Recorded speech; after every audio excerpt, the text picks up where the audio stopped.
Hi friends, today we're going to read Dissent. Ruth Bader Ginsburg Makes Her Mark, written by Debbie Levy, illustrations by Elizabeth Bradley. This is quite a long book, so you could read it in a couple parts if you have to. Dissent. Ruth Bader Ginsburg Makes Her Mark. You could say that Ruth Bader Ginsburg's life has been one disagreement after another. Disagreement with creepy old ideas, with unfairness, with inequality. Ruth has disagreed, disapproved, and deferred. She has objected, she has resisted, she has dissented. Disagreeable? No. Determined? Yes. This is how Ruth Bader Ginsburg changed her life and ours. In 1940, Little Ruth's neighborhood was vibrant with immigrants, people from Italy, Ireland, England, Poland, and Germany. Jews from Russia, like Ruth's father, Nathan Bader. People from different cultures with different holidays, foods, and traditions. But in all these families in Brooklyn, New York, and in families everywhere, one thing was the same. Boys were expected to grow up, go out in the world, and do big things. Girls were expected to find husbands. Ruth's mother disagreed. Celia Amster Bader thought girls should also have the chance to make their mark on the world, so she took Ruth to the library. On the shelves were stories of girls and women who did big things. Ruth read about Nancy Drew, girl detective. She discovered Amelia Earhart, daring aviator. She learned of Athena, goddess of Greek myths. There were independent girls and women taking charge. Ruth read her way into this world. Around her, the sweet scent of books blended with savory aromas from the Chinese restaurant downstairs. Delicious. A girl could be anything. Sometimes Ruth and her parents took car trips out of the crowded city. As they drove past hotels in Pennsylvania, Ruth saw a sign. No dogs or Jews allowed. This is how it was in those days. Hotels, restaurants, even entire neighborhoods announced, no Jews, no colored, no Mexicans, whites only. Not welcome, not allowed. No, no, no. Ruth and her family were Jewish. This was prejudice, pure and simple. Now it was Ruth's turn to disagree. She disagreed by never forgetting how it felt to read such words. She never forgot the sting of prejudice. In elementary school, Ruth was excellent in some classes and less excellent in others. Her favorites were English, history, and gym. In those she did well. But then there was handwriting. Ruth was left-handed. Back then, teachers told left-handers they should try to write with their right hands. Ruth's right-handed penmanship was so bad, she earned a D on her penmanship test. She cried. Then she protested. Ruth protested by writing with her left hand from that day forward, and it turned out she had quite nice handwriting. Ruth also had a little problem with sewing and cooking. These were her least favorite classes, but girls had to take them. Boys took shop, where they worked with saws and other tools. Ruth objected. She wanted to take shop. She wanted to handle a saw. She didn't get what she wanted. It may have been unfair to girls and to boys, but Ruth was learning that sometimes life was like that. Ruth loved music. She especially loved opera. In music class, she lifted her voice in song. This time it was Ruth's music teacher who objected. Gently, Ruth simply could not carry a tune. The teacher asked Ruth not to sing out loud in the chorus. Ruth kept on singing, in the shower and in her dreams. She continued to adore opera.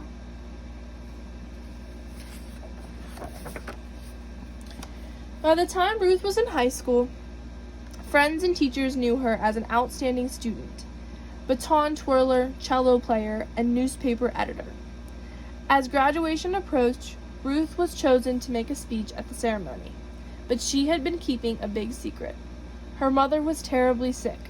The day before graduation, Celia Bader died. There was no agreeing with this. There was no disagreeing. This simply was. Ruth did not go to her graduation. She did not give her speech. Still, Ruth knew what her mother wanted. 3 months later, she left home to attend college.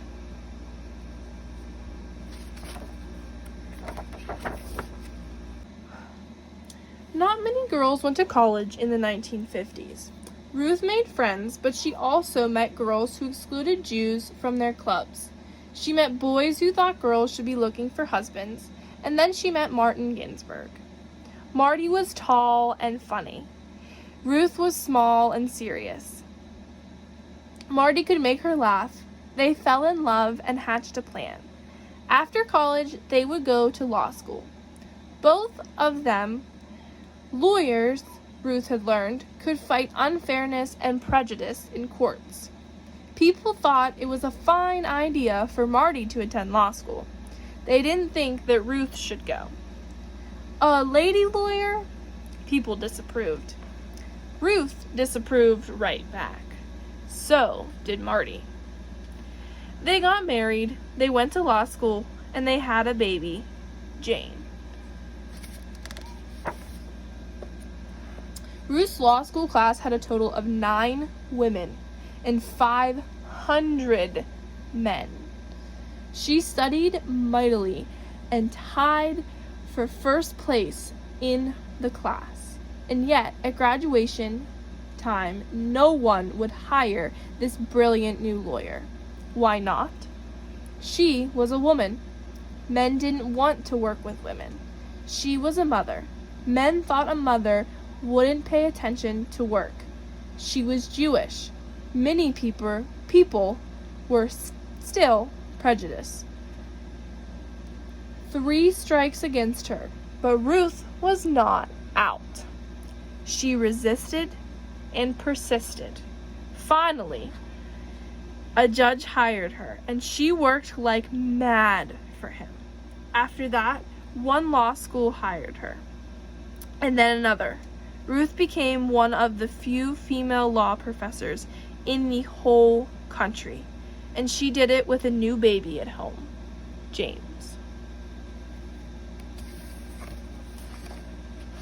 Ruth had disagreed and worked her way into being a lawyer and professor, but around her, other women were excluded from jobs. When they did get jobs, they earned less than men. They were kept out of important roles in courts and government.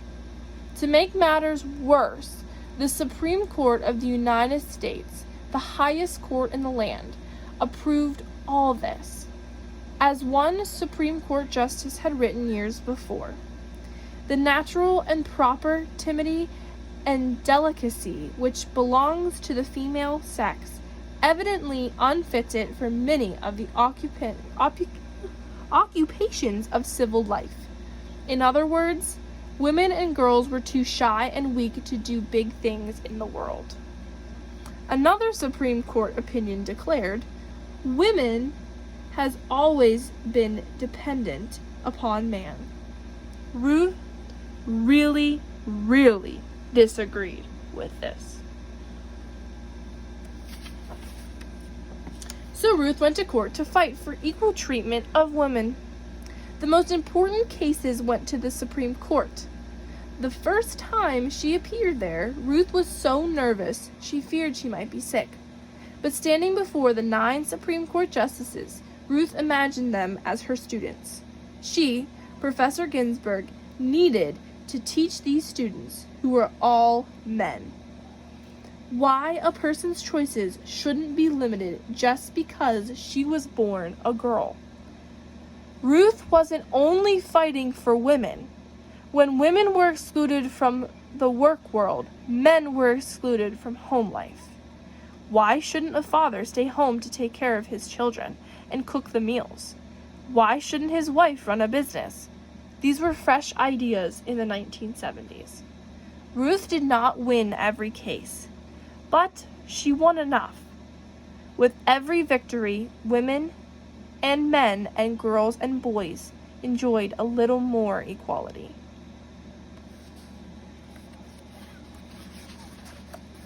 Sometimes Ruth and Marty's children received confused looks when they said that their mother argued cases in the Supreme Court and their father made the family's dinners. People found this strange. Ruth, Marty, Jane, and James did not concur. They kept on being the type of family they wanted to be, and dinners at the Ginsburg home were delicious. Marty was a successful lawyer, but also a marvelous chef who had mastered the art of French cooking. Ruth, her family knew, had mastered the art of burnt pot roast. Ruth became well known as a lawyer, so well known that President Jimmy Carter chose her to be a judge in Washington, D.C. When Ruth became known as the first-rate judge, President Bill Clinton asked her to be a justice on the Supreme Court. Along with the 8 other Supreme Court justices, her job would be to decide the most significant cases and answer the most difficult legal questions in the United States. Ruth agreed. In 1993, Ruth Bader Ginsburg became the first Jewish woman on the nation's highest court. In each case the Supreme Court considers, after hearing from lawyers who argue for each side, the 9 justices take a vote. The side that gets the most votes wins the case. The justices who agree write an opinion to explain the court's ruling. When Justice Ginsburg votes with the winning side, she wears a special lace collar over her robe. But many times, when the Supreme Court announces the decision, Justice Ginsburg disagrees. I dissent, she says, and she writes her own opinion explaining why. Plus, she wears a different collar, just for dissenting.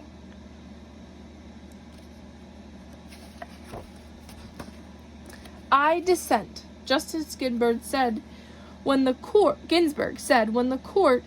wouldn't help women or African Americans or immigrants who had been treated unfairly at work. I dissent when the court rejected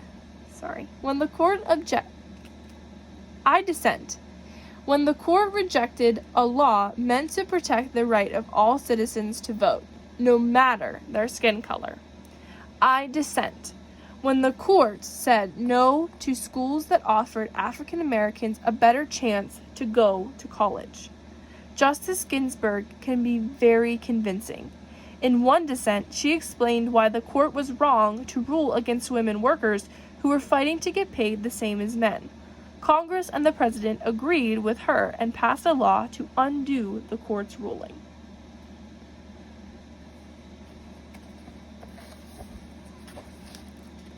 Justice Ginsburg had disagreed most often with the legal views of Justice Antonin Scalia, but they didn't just complain. I dissent. No, I dissent. They shared their conflicting ideas. Each pointed out weaknesses in the other's argument, and after the opinions were written, the 2 justices had fun with each other. They didn't let disagreements about law get in the way of a long friendship. Parasailing in France, riding an elephant in India.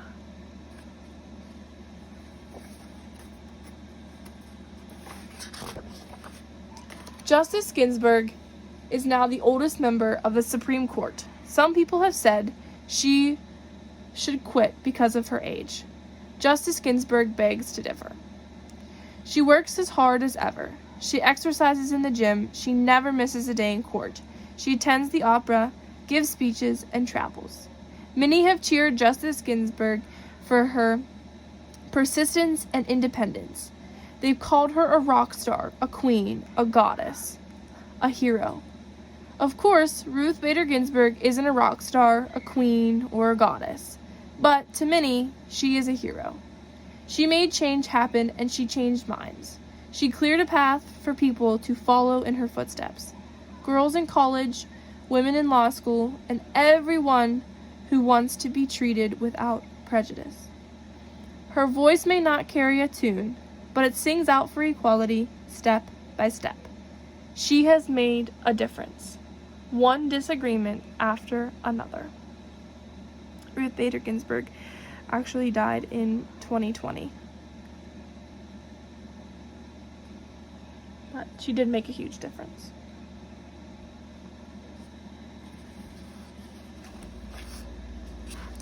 Here is her biography. You're more than welcome to pause the video to read it.